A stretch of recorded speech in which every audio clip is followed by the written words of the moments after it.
दिल्ली विधानसभा चुनाव की तैयारियों में जहां अरविंद केजरीवाल और उनकी पार्टी पुरजोर तरीके से जुटी हुई है, तो वहीं कांग्रेस पार्टी ने भी अपने पत्ते खोलने शुरू कर दिए हैं।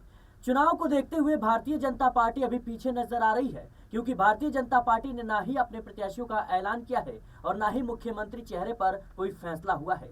लेकिन एक खबर बेहद ही चौंकाने वाली सामने आ रही है, जिससे आम आदमी पार्टी की मुश्किलें बढ़ सकती है। लेकिन कांग्रेस की इन कोशिशों के बाद क्या वाकई में अरविंद केजरीवाल की मुश्किलें बढ़ेगी? आपको बता दें कि कालकाजी सीट से सीएम आतिशी के खिलाफ अलका लांबा को चुनावी मैदान में उतारने की तैयारी कांग्रेस पार्टी कर रही है। इसके साथ ही जंगपुरा से मनीष सिसोदिया के खिलाफ आपको बता दें कि फरहाद सूरी को कांग्रेस पार्टी टिकट दे रही है। वहीं बात करें हम तो नई दिल्ली सीट से अरविंद केजरीवाल के खिलाफ संदीप दीक्षित, जो कि पूर्व मुख्यमंत्री शीला दीक्षित के बेटे हैं, तो इन बड़े चेहरों को टिकट देकर बड़े चेहरों के ही खिलाफ क्या कांग्रेस पार्टी बड़ा दांव खेलना चाहती है? क्या कांग्रेस पार्टी अब वाकई में दिल्ली में कुछ कमाल कर पाएगी? क्योंकि दिल्ली विधानसभा चुनाव की तैयारियों में जहां अरविंद केजरीवाल और उनकी पूरी पार्टी लगी हुई है, तो वहीं कांग्रेस पार्टी भी इस बार पूरी मजबूती के साथ चुनावी मैदान में है। लेकिन क्या अब देर हो चुकी है? क्या इन कांग्रेस के दाव से अरविंद केजरीवाल की रणनीति और राजनीति पर कोई फर्क पड़ेगा? क्या इसका प्रभाव चुनाव पर देखने को मिलेगा? इन्हीं मुद्दों पर हम बातचीत करेंगे। हमारे साथ हमारे सहयोगी अमन सर मौजूद हैं, जो दिल्ली की राजनीति को बेहद करीब से जानते हैं। सर, आपका बहुत बहुत स्वागत है। सर, जिस तरीके से तीन बड़े चेहरे आम आदमी पार्टी के, सबसे पहले अरविंद केजरीवाल पूर्व मुख्यमंत्री, इनके खिलाफ शीला दीक्षित के बेटे संदीप दीक्षित को टिकट देना, इसके साथ ही पूर्व शिक्षा मंत्री मनीष सिसोदिया के खिलाफ फरहाद सूरी को उतारना, और अब मुख्यमंत्री आतिशी के खिलाफ कहीं ना कहीं अलका लांबा की जो उनके नाम की चर्चा है वो हो रही है। क्या लगता है आपको कि कांग्रेस पार्टी नुकसान पहुंचा सकती है आम आदमी पार्टी? देखिए, बिल्कुल दिल्ली में माहौल पूरा चुनावी हो गया है और यहाँ पर लगातार राजनीति अपने चरम पर पहुंचती हुई नजर आ रही है। आपने जो 2-3 सीटों का जिक्र किया, देखिए मोटे मोटे तौर पर देखा जाए तो पहले ऐसा लग रहा था कि कांग्रेस पार्टी और आम आदमी पार्टी एक साथ मिलकर दिल्ली में चुनाव लड़ते हुए नजर आएंगे, क्योंकि हरियाणा में आम आदमी पार्टी लगातार कहती रह गई कि भाई कांग्रेस पार्टी से कि हमें भी साथ लीजिए, हमें भी कुछ सीटें दीजिए, मिलकर चुनाव लड़ते हैं और यहाँ पर हम सत्ता हासिल कर लेंगे। लेकिन कांग्रेस पार्टी इस तरह से अपने मद में चूर थी, इस तरह से उसको ओवर कॉन्फिडेंट था कि उन्होंने यहां तक कह दिया कि भाई हमें आपकी कोई जरूरत नहीं है, हमें आप नहीं चाहिए, आप अपने दम पे लड़ो, हम आपके साथ में चुनाव नहीं लड़ना चाहते। अंजाम क्या हुआ? अंजाम ये हुआ कि कांग्रेस पार्टी को सत्ता जो मिलने वाली थी वो मिलने से पहले उनके हाथों से छूट गई। अगर अरविंद केजरीवाल, या यूं कहा जाए कि आम आदमी पार्टी अगर कांग्रेस पार्टी के साथ में हरियाणा के अंदर होती, तो यहां पर सरकार में कांग्रेस पार्टी और आम आदमी पार्टी मौजूद होती। लेकिन कांग्रेस पार्टी ने यह मौका हाथ से गवा दिया। अब ऐसा ही कुछ दिल्ली में भी देखने को मिल रहा है, जहां पर लगातार कांग्रेस पार्टी इस कश्मकश में थी कि भाई क्या अरविंद केजरीवाल के साथ में कोई समझौता हो सकता है, क्या आम आदमी पार्टी के साथ मिलकर कोई चुनाव लड़ा जा सकता है। लेकिन अंततः ऐसा देखने को मिला कि दोनों के बीच में कोई समझौता नहीं हो पाया और यहां पर आम आदमी पार्टी अपने दम पर और कांग्रेस पार्टी अपने दम पर लड़ती हुई नजर आ रही है। लेकिन जो अब कह सकते हैं आरोप प्रत्यारोप का दौर शुरू हुआ है, उसमें आम आदमी पार्टी लगातार ये आरोप लगा रही है, या यूं दिखाना चाहती है आम आदमी पार्टी कि भाई उसके खिलाफ बीजेपी एक माहौल बना रही है और कांग्रेस पार्टी को उसमें अपना हथियार बनाना चाहती है। क्योंकि जो 2-3 जगहों के नाम आपने लिए हैं, सबसे महत्वपूर्ण बात हम अगर देखें तो अरविंद केजरीवाल की नई दिल्ली वाली सीट, जहां पर संदीप दीक्षित को उतार दिया गया है, शीला दीक्षित के बेटे हैं, और जाहिर बात है कि नई दिल्ली को लेकर आम आदमी पार्टी के जो संयोजक हैं, पूर्व मुख्यमंत्री हैं 3 बार के अरविंद केजरीवाल, उन्होंने यहाँ तक कहा कि बीजेपी जो है वो नई दिल्ली में इस तरह से डरी हुई है कि यहाँ पर कई हजार जो आम आदमी पार्टी के वोट थे वो काट दिए गए, और इसके अलावा यहाँ पर कई ऐसे वोटर जोड़ दिए गए जो बीजेपी को फायदा पहुंचा सकते हैं। वैसे में संदीप दीक्षित का उतरना कहीं ना कहीं क्या बीजेपी को फायदा पहुंचाने के लिए हो रहा है, अपने आप में सवाल बन जाता है। अब आपने जंगपुरा का जिक्र किया, देखिए बिल्कुल इसमें कोई दो राय की बात नहीं है कि मनीष सिसोदिया को शिक्षा जगत में क्रांति के लिए जाना जाता है, खासकर दिल्ली के लिहाज से अगर बात करें तो यहाँ पर जिस तरह से बेहतर स्कूल हुए हैं, जिस तरह से पढ़ाई का स्ट्रक्चर बेहतर हुआ है, उसका सबसे बड़ा क्रेडिट किसी को जाता है तो मनीष सिसोदिया को जाता है। और अब उन्होंने अपनी सीट जो पहले पटपड़गंज से चुनाव लड़ते थे, अब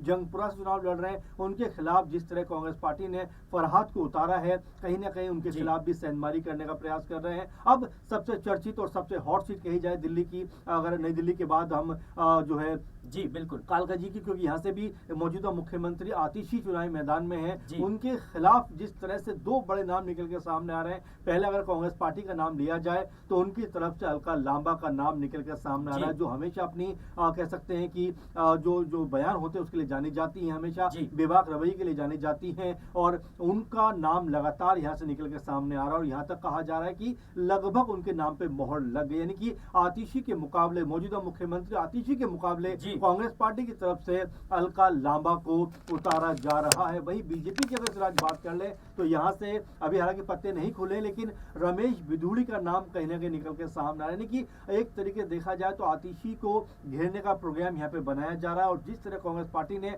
अपनी मजबूत प्रत्याशी को यहाँ से उतारा है, तो महिला बनाम महिला, पहले बात तो ये, और दूसरी बात कि अलका लांबा भी एक जाना माना बड़ा नाम है। तो ऐसे में कहीं ना कहीं अगर दोनों के वोट कटते हैं तो इसका फायदा बीजेपी को होता हुआ दिखाई पड़ेगा। इसी मद्देनजर लगातार कहा जा रहा है, लगातार ये बात निकल के सामने आ रही है सिराज की क्या यहाँ पर कांग्रेस पार्टी खुद का कुछ भला ना कर पाए, लेकिन क्या यहाँ पर आम आदमी पार्टी का कुछ बिगाड़ कर पाएगी? क्या आम आदमी पार्टी के लिए क्या, हाँ बिल्कुल मैं ये कह रहा हूँ कि क्या आम आदमी पार्टी के लिए कोई खतरा बन पाएगी? ये अपने आप बड़ा सवाल बनता हुआ दिल्ली में नजर आ रहा है। सर एक महत्वपूर्ण सवाल सबसे पहले दर्शकों को बता देते हैं कि अलका लांबा कौन है आखिर। तो ये कांग्रेस पार्टी से अपनी राजनीति की शुरुआत करती है, लेकिन 2014 में आम आदमी पार्टी में शामिल हो जाती हैं। उसके बाद 2015 में विधायक बनती हैं चांदनी चौक सीट से। उसके बाद 2019 में फिर से कांग्रेस का रुख करती है और कांग्रेस में बड़े पदों पर भी ये रह चुकी हैं और बड़ी नेता है खास तौर पर।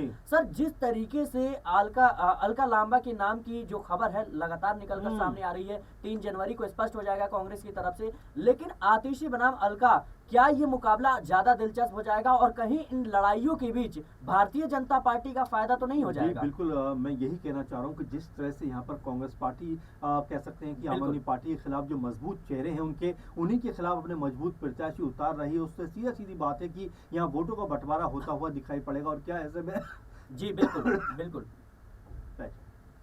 सबसे ज्यादा मजबूत प्रत्याशी उतारती नजर आ रही है, तो क्या ऐसे में यहाँ पर जो घाटा है वो आम आदमी पार्टी को होता हुआ नजर आएगा? क्या आम आदमी पार्टी यहाँ पर कहीं ना कहीं जो है दबाव में महसूस करेगी? लेकिन देखिए उसके लिए कांग्रेस पार्टी के पास मजबूत जनाधार भी होना चाहिए सिराज। सिर्फ प्रत्याशी उतारने से काम नहीं बनेगा, क्योंकि आप अगर बीते चुनाव की बात करें तो 3 से 4% वोट कांग्रेस पार्टी को मिले थे, 53-54% जो आम आदमी पार्टी को मिले थे, और 37-38% आई थिंक बीजेपी को मिले थे। तो यहाँ प्रभाव अगर देखा जाए तो आम आदमी पार्टी का मजबूत है। ऐसे में कांग्रेस पार्टी जिस तरह से रणनीति बना रही है, वो रणनीति कहीं उसके ऊपर ही भारी पड़ती हुई नजर ना आ जाए, क्योंकि अरविंद केजरीवाल की लगातार जो एक तरफा जीतें हुई हैं उससे आप ये मानकर चलिए कि लोगों का बिलीव, भरोसा उनके ऊपर ज्यादा बढ़ गया। और देखिए शराब नीति के तहत जो तमाम सारे आरोप उनके ऊपर लगाए गए, जेल में भी बंद किया गया, तो एक तरीके का इमोशनल कार्ड भी कहीं ना कहीं उनके साथ लगा हुआ है। तो यहाँ पर उनकी स्थिति ज्यादा मजबूत आ रही है। कांग्रेस पार्टी अगर संदीप दीक्षित को नई दिल्ली के मुकाबले कहीं और से उतारती तो शायद फायदा होता हुआ नजर आता, लेकिन जिस तरह से वो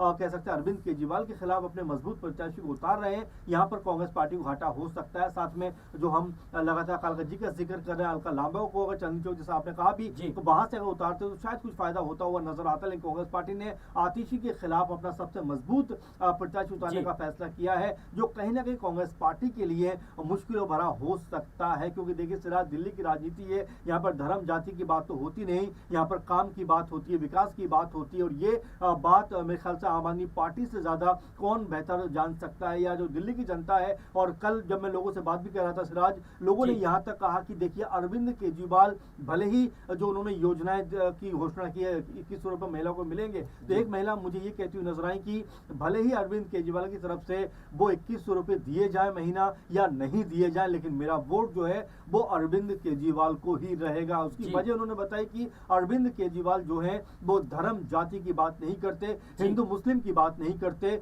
वो एक राज्य की बात करते हैं, देश की बात करते हैं और सबको आगे बढ़ाने की बात करते हैं। इसीलिए वो महिला कह रही थी कि मेरा वोट जो है, यानी खुलेआम कह रही थी कि मेरा वोट जो है वो अरविंद केजरीवाल को जाएगा। तो आप समझ सकते हैं यहाँ पर जो माहौल है कहीं ना कहीं वो आम आदमी के पार्टी के पक्ष में बनता हुआ दिखाई पड़ रहा है। लेकिन कांग्रेस पार्टी जिस तरह से अपने आप को यहाँ वहां डोला रही है, उससे उनका कोई बहुत भला नहीं हो सकता। लेकिन जिस तरह का कहीं ना कहीं फैसला कांग्रेस पार्टी ने किया है, ये बात जरूर निकल के सामने आ रही है कि क्या वो बीजेपी के इशारे पे कहीं काम तो नहीं कर रहे, क्या दिल्ली के अंदर बीजेपी कांग्रेस पार्टी ने हाथ तो नहीं मिला लिया। संदीप दीक्षित को लेकर भी तमाम सारे बातें कही जा रही, तो कुल मिलाकर तमाम सारी चीजें हैं जो कहीं ना कहीं कांग्रेस पार्टी के खिलाफ जाती हुई दिख रही है। और वहीं आम आदमी पार्टी फिलहाल मजबूत नजर आ रही है। फिलहाल जहां भी हम जा रहे हैं, लोगों से बात कर रहे हैं, आम आदमी पार्टी के पक्ष में माहौल बन रहा है। और अगर ये माहौल बना है तो कांग्रेस पार्टी अपने आप को जिस तरह से कह सकते दिल्ली में मजबूत करना चाह रही थी, वो उसका सपना पूरा होता हुआ नजर नहीं आएगा। जी बिल्कुल दर्शकों, दिल्ली में विधानसभा चुनाव की तैयारी अपने चरम पर है। जाहिर सी बात है,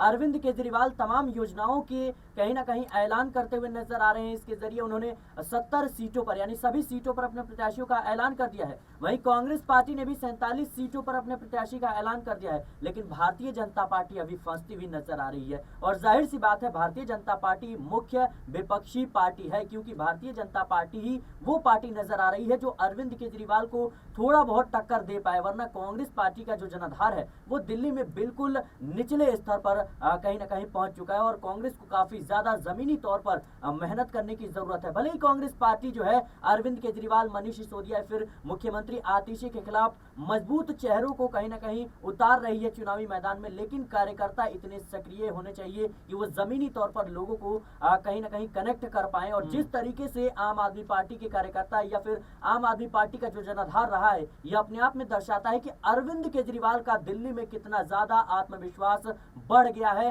भले ही भारतीय जनता पार्टी और तमाम तरीकों से कहीं ना कहीं उनको परेशानियों का सामना करना पड़ा, जेल में भी रहे, लेकिन इसके बावजूद अरविंद केजरीवाल के जनाधार में लगातार बढ़ोतरी देखने को मिल रही है। फिलहाल के लिए इस रिपोर्ट में इतना ही। इस प्रोग्राम को लेकर आपकी क्या राय है, हमें कमेंट बॉक्स में जरूर बताएं। देश और दुनिया की तमाम खबरों के लिए बनी रहे नेक्स्ट 9 पॉलिटिकल बाइट के साथ।